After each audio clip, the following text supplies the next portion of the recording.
ମୋ ଭଏସ୍ରୁ ଆପଣମାନେ ଜାଣିପାରୁଛନ୍ତି କେତେ କିଛି ଥଣ୍ଡା ହୋଇଯାଇଛି। ତ ଫ୍ରେଣ୍ଡସ୍ ମୁଁ ଆଜି ଆପଣମାନଙ୍କ ସହିତ ପୁଣି ନୂଆ ଭିଡ଼ିଓ ନେଇକି ଆସିଯାଇଛି। ଆଉ ଏ ଭିଡ଼ିଓଟି ହେଉଛି ଘୋଷ୍ଟ ଭିଡ଼ିଓ। ମୋ ପୁଅ ମୋତେ କେମିତି ଡରେଇଛି, ମାନେ ଘୋଷ୍ଟର ଗେଟଅପ୍ ନେଇକି ମୋତେ କେମିତି ଡରେଇଛି।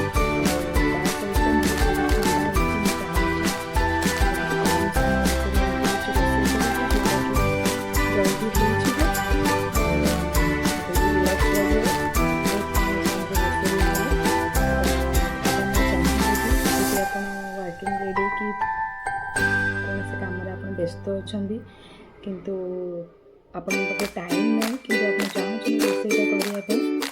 ତ ଆଜି ମୁଁ ଆପଣଙ୍କୁ ଗୋଟେ ପରିବା ଖିଚୁଡ଼ି ୟୁନିକ୍ ରେସିପି ଯେଉଁଟାକି ଆଜି ଆପଣମାନଙ୍କୁ ଭିଡ଼ିଓ ମାଧ୍ୟମରେ କରିଛି ଆଉ ଦେଖେଇଛି ବି।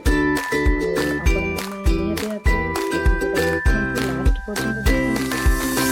ପରିବା ଖିଚୁଡ଼ି ସହିତ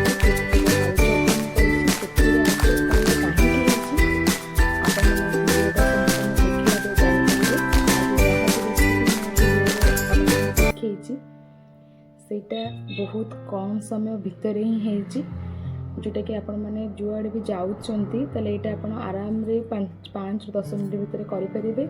ଆସାଙ୍ଗକୁ ଡାଲି କି ତରକାରୀ ଏଇଟା କିଛି ଦରକାର ନାହିଁ। ପରିବା ଖିଚୁଡ଼ି ହେଇଗଲେ କିଛି ଦରକାର ନାହିଁ, ଲେମ୍ବୁ ଟିକେ ଚକୁଟି ଦେବେ, ଲେମ୍ବୁ, ଲୁଣ, ଲଙ୍କା, ପରିବା ଖିଚୁଡ଼ି, ବାସ୍, ଆଉ କିଛି ଦରକାର ନାହିଁ। ଆଉ ଆଳୁ ତୁରତୁରିଆ ଆଳୁ ଚପ୍, ତା ନାଁ ହେଉଛି ତୁରତୁରିଆ ଆଳୁ ଚପ୍। ଜାଣିଛ କେମିତି ତରତର ଭାବରେ କେମିତି ତିଆରି ହେଇଛି, ତ ଆପଣମାନେ ଦେଖିପାରିବେ ନିହାତି ଭାବରେ ଏ ଭିଡ଼ିଓଟା। ତ ଆପଣମାନେ ଲାଷ୍ଟ ପର୍ଯ୍ୟନ୍ତ ଭିଡ଼ିଓ ଦେଖିବେ। ଭିଡ଼ିଓ ଦେଖିବା ଆଗରୁ ପ୍ଲିଜ୍ ମୋ ଚ୍ୟାନେଲକୁ ଲାଇକ୍, ସେୟାର ଆଣ୍ଡ ସବସ୍କ୍ରାଇବ୍ କରନ୍ତୁ। ମୋର ଦେହ ଭଲ ନାହିଁ, ତଥାପି ଆପଣମାନଙ୍କ ପାଖକୁ ମୁଁ ଭିଡ଼ିଓ କରୁଛି ଆପଣମାନଙ୍କୁ ଦେଖାଇବା ପାଇଁ ଭିଡ଼ିଓଟା କେମିତି ମୁଁ କରୁଛି। ତ ଆପଣମାନେ ମୋତେ ଟିକେ ସବସ୍କ୍ରାଇବ୍, ଲାଇକ୍ ଆଉ ସେୟାର ଭିଡ଼ିଓ ଦେଖିବେ। ତ please like, share and subscribe କରନ୍ତୁ। Thank you so much, keep watching, love you all. ଚାଲନ୍ତୁ ଭିଡ଼ିଓ ଷ୍ଟାର୍ଟ। ସକାଳୁ ସକାଳୁ କୋଳଥ ଟିକେ ସିଝେଇଦେଲି, ଆଜିର ବ୍ଲଗ୍ଟି ଆରମ୍ଭ କଲି। କୋଳଥ ପାଣି ସିଝା ପିଇଲେ ଥଣ୍ଡା ପୁରା ଛୁମନ୍ତର ହେଇଯିବ। କୋଳଥ ପାଣି ସିଝା ପିଇ ସାରିଲା ପରେ ଟିକେ ବାରିପଟକୁ ପଳେଇ ଆସିଲି, ଦେଖିଲି ପାଗଟା କେତେ ମେଘୁଆ ହେଇଛି, ଆଜି ବହୁତ ବୋର୍ ଲାଗୁଛି। ଯାଉଛି ଟିକେ ମୋ ପୁଅର ଟିକେ ଭିଡ଼ିଓ ଟିକେ ଦେଖିଦେବି, ମନଟା ଟିକେ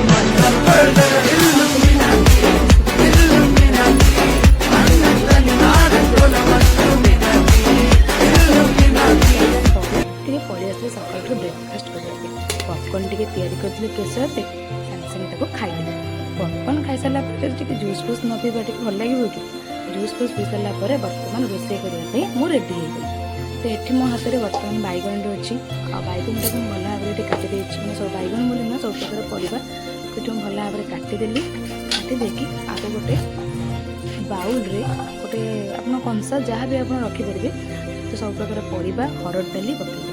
ତାପରେ କ'ଣ କରେ, ଡେକ୍ଚି ବସେଇଲି, ଡେକ୍ଚିରେ ଡାଲଡ଼ା ଘିଅ, ସେଥିରେ ଶୁଖିଲା ଲଙ୍କା, ଜିରା ଟିକେ ଛୁଙ୍କ କରିଦେଲି। ଜିରାଟା ଟିକେ ଭଲ ଭାବରେ ଛୁଙ୍କ ହେଇ ଆସିଲା, ଜିରାଟା ଯେମିତି ସ୍ମେଲ୍ ଆସିବ, ଭଲ ଭାବରେ ଆମର ଜିରାଟା ଟିକେ ଛୁଙ୍କ ହେଇଗଲା। ଆପଣ ଦେଖିପାରୁଥିବେ ଭାଜିକି ରଖିଥିଲି ମୁଗ ଡାଲି। ମୁଗ ଡାଲି ଯେଉଁ ମୁଁ ଭାଜିକି ରଖିଥିଲି ତାକୁ ଏଠି ମୁଁ ପକାଇଦେଲି। ତ ଭଲ ଭାବରେ ଟିକେ ମୁଗ ଡାଲିକି ଜିରା ସାଙ୍ଗେ ଟିକେ ଭଲ ଭାବରେ ଟିକେ ଭାଜିଦେଲି, କାହିଁକିନା ଯଦି ନ ଭାଜିବା ତାହେଲେ ଖିଚୁଡ଼ିଟା ଆମର ଭଲ ଲାଗିବନି। ଆପଣ ଚାହିଁଲେ ବି ଖିଚୁଡ଼ିଟା ଆପଣ ପ୍ରେସର୍ କୁକର୍ରେ ବି ଆପଣ କରିପାରିବେ, କିନ୍ତୁ ଡେକ୍ଚିରେ କଲେ, ପ୍ରେସର୍ କୁକର୍ରୁ ଡେକ୍ଚିରେ କଲେ ତା ଟେଷ୍ଟଟା ଆହୁରି ଭଲ ଲାଗେ। ତ ସେଥିପାଇଁ ମୁଁ ଖିଚୁଡ଼ି ସବୁବେଳେ ଡେକ୍ଚିରେ ହିଁ କରେ। ହଁ, ବେଳେବେଳେ ପ୍ରେସର୍ କୁକର୍ରେ କରିଦିଏ। ତ ଏଠି ଦେଖନ୍ତୁ ଆମର ଭଜା ହେଇଗଲା। ଭଜା ହେଇସାରିଲା ପରେ ଏଠି ମୁଁ ପାଣି ଦେଇଦେଇଛି, ପାଣିରେ ଲୁଣ ହଳଦୀ ବି ପକାଇ ଦେଇଛି। ଏ ପାଣି ଫୁଟିବା ପର୍ଯ୍ୟନ୍ତ ବର୍ତ୍ତମାନ ଆମେ ଅପେକ୍ଷା କରିବା। ତ ଆପଣମାନେ ଦେଖିପାରୁଥିବେ ପାଣି ବର୍ତ୍ତମାନ ଧୀରେ ଧୀରେ ଟିକେ ବେଶୀ ଜୋର ଫୁଟିନି, ଧୀରେ ଧୀରେ ପାଣି ଆମର ଫୁଟିବା ପାଇଁ ଆସିଗଲାଣି। ପାଣି ଟକମକ ହେଇକି ଫୁଟିବ, ସେଥିରେ ଆମେ କ'ଣ କରିବା ନା, ଯେଉଁ କାଟିକି ରଖିଥିବା ପରିବା, ହରଡ଼ ଡାଲି ଆମେ ଆକୁ ପକାଇବା। ତା ସାଙ୍ଗରେ ଟମାଟୋ ମାରିକି ଯାହା ଆମେ କାଟିକି ରଖିଛେ ସବୁ ଆମେ ଏଥିରେ ପକାଇବା। ପକାଇ ସାରିଲା ପରେ ଆକୁ ଟିକେ ଘୋଡ଼େଇ ଦେଇକି, ମାନେ କିଛି ସମୟ, ମାନେ ପୁରା ତ ସିଝି ନଥିବ, ହାଲକା ଟିକେ ସିଝିଗଲା ପରେ ଆମେ ଏଥିରେ ଅଦା ଟିକେ ଛେଚିକି ପକାଇବା। ଅଦା, କଞ୍ଚା ଲଙ୍କା ଛେଚା, ଅଦା କଞ୍ଚା ଲଙ୍କା ଛେଚା ଆମେ ପକାଇଦେଲା ପରେ ଆକୁ ଭଲ ଭାବରେ ସବୁ ମିକ୍ସ କରିଦେବା। ମିକ୍ସ କରିଦେଇକି ଆକୁ ଆମେ ଘୋଡ଼େଇ ସାରିଲା ପରେ ଏବେ କିଛି ସମୟ ଆମେ ଫୁଟିବା ପାଇଁ ଛାଡ଼ିବା।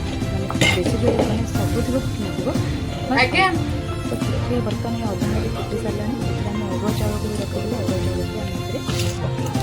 ତ ବର୍ତ୍ତମାନ ଆପଣମାନେ ଦେଖିପାରୁଥିବେ ଆମର ଖିଚୁଡ଼ି ବର୍ତ୍ତମାନ ପ୍ରସ୍ତୁତ ହେଇଗଲା। ଏ ଦେଖିଲେ ବହୁତ କମ୍ ସମୟ ଭିତରେ କେମିତି ଖିଚୁଡ଼ି ହେଇଗଲା। ଯଦି ଆପଣଙ୍କର ଦେହ ବା କ'ଣ ଖରାପ ଥିବ, ଆପଣ ଚାହୁଁଛନ୍ତି ରୋଷେଇ କରିବା ପାଇଁ, ତାହେଲେ ଏଇଭଳି ଖିଚୁଡ଼ି ଆପଣ କରିପାରିବେ। ଆପଣ ନିଜେ ବି ଖାଇପାରିବେ ଆଉ ଘର ଲୋକଙ୍କୁ ବି ଖାଇପାରିବେ। ଇଏ ବହୁତ ଟେଷ୍ଟି ଆଉ ୟମ୍ମି ବି ଲାଗେ। ତା ସାଙ୍ଗକୁ ଆପଣ ଲେମ୍ବୁ, ଲଙ୍କା, ଲୁଣ କିମ୍ବା ଟମାଟୋ ଭାଜିଦେବେ, ଆ ସାଙ୍ଗରେ ଆର ଟେଷ୍ଟ ଆହୁରି ଦ୍ୱିଗୁଣ ଭାବରେ ବଢ଼ିଯାଏ। ତ ଆପଣମାନେ ଦେଖିପାରୁଥିବେ ଆମ ଖିଚୁଡ଼ିଟା କେତେ ଭଲ ଦେଖାହେଉଛି। ଏ ଖିଚୁଡ଼ି ତିଆରି କରିସାରିଲା ପରେ ଆପଣଙ୍କର ଡାଲମା କରିବା ଦରକାର ନାହିଁ କି ତରକାରୀ କରିବା ଦରକାର ନାହିଁ। ଏ ଗୋଟେ ଆପଣଙ୍କର ରୋଷେଇରେ ଆପଣଙ୍କ ଟୋଟାଲ ଲଞ୍ଚଟା ପ୍ରିପେୟାର ହେଇଗଲା। ତ ଆପଣମାନେ ଦେଖିପାରୁଥିବେ ଖିଚୁଡ଼ି ଟୋଟାଲ କିଛି ଫିଟିନି, ଚାଉଳଠୁ ଆରମ୍ଭ କରି ଡାଲି ପର୍ଯ୍ୟନ୍ତ ସବୁ ଗୋଟା ଗୋଟା ହେଇଯାଇଛି।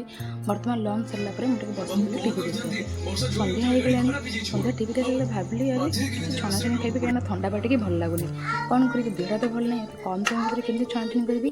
ପିଆଜ ଦେଖି ଆପଣ ଜାଣିପାରୁଥିବେ ଛଣାଛଣି କ'ଣ ମୁଁ କରିବାକୁ ଯାଉଛି। ତ ଏଠି ମୁଁ କ'ଣ କଲି ନା, କିଛି ତେଲ ନେଇଗଲି, ସେଥିରେ ଗୋଟେ କଞ୍ଚା ଲଙ୍କା ଛୁଙ୍କ କରିଦେଲି, ଜିରା ଟିକେ ପକାଇଦେଲି। ତାକୁ ଭଲ ଭାବରେ ଛୁଙ୍କ କରିସାରିଲା ପରେ କାଟିକି ରଖିଥିବା ପିଆଜକୁ ମଧ୍ୟ ଏଥିରେ ମୁଁ ପକାଇଦେଲି। ଆପଣମାନେ ଦେଖିପାରୁଥିବେ। ତ ପିଆଜଟାକୁ ଭଲ ଭାବରେ ଭଜା ଭଜି ପକାଇ ସାରିଲା ପରେ ପୁରା ଭାଜିବେନି, ଅଧା ଭାଜିବେ।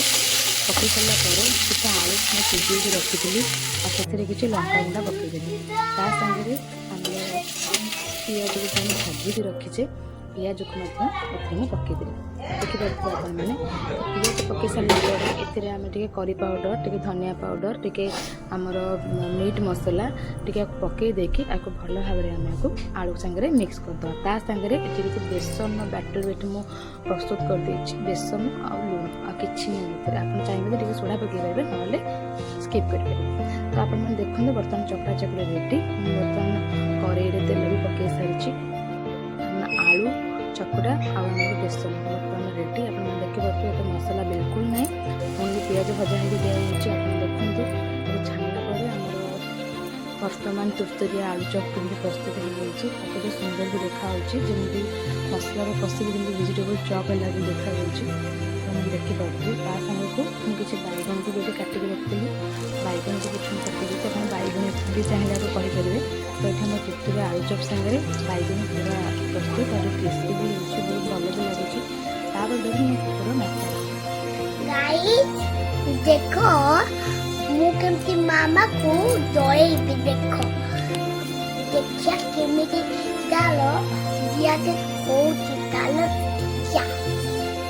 ଦେଖୁନ ଫ୍ରେଣ୍ଡସ୍, ମୁଁ ପୁରା ବେଟର ସେମିତି ଡରିବା ପାଇଁ ବର୍ତ୍ତମାନ କ'ଣ ସବୁ ପ୍ଲାନିଂ କରୁଛି। ମୋ ଦେହ ଭଲ ନାହିଁ, ମୁଁ ଟିକେ ରେଷ୍ଟ ନେଇକି ଟିକେ ମୋବାଇଲ ଟିକେ ଦେଖୁଛି। ଦେଖୁନି ତାର ନାଟକ ଆରମ୍ଭ ହେଇଗଲା। ତ ବର୍ତ୍ତମାନ ମୁଁ ଡରିବା ପାଇଁ ଯେ କ'ଣ ସବୁ କରୁଛି ମାନେ ନିଜେ ଦେଖନ୍ତୁ, ଏନ୍ଜୟ ବି କରନ୍ତୁ। ତାର ଲୁକ୍ ମୋତେ ହସିବା ପାଇଁ ସେ କ'ଣ ସବୁ କରୁଛି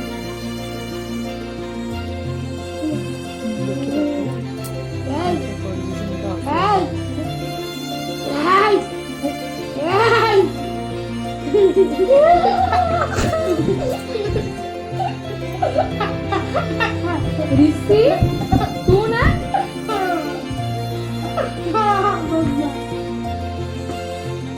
तो डरी कहलु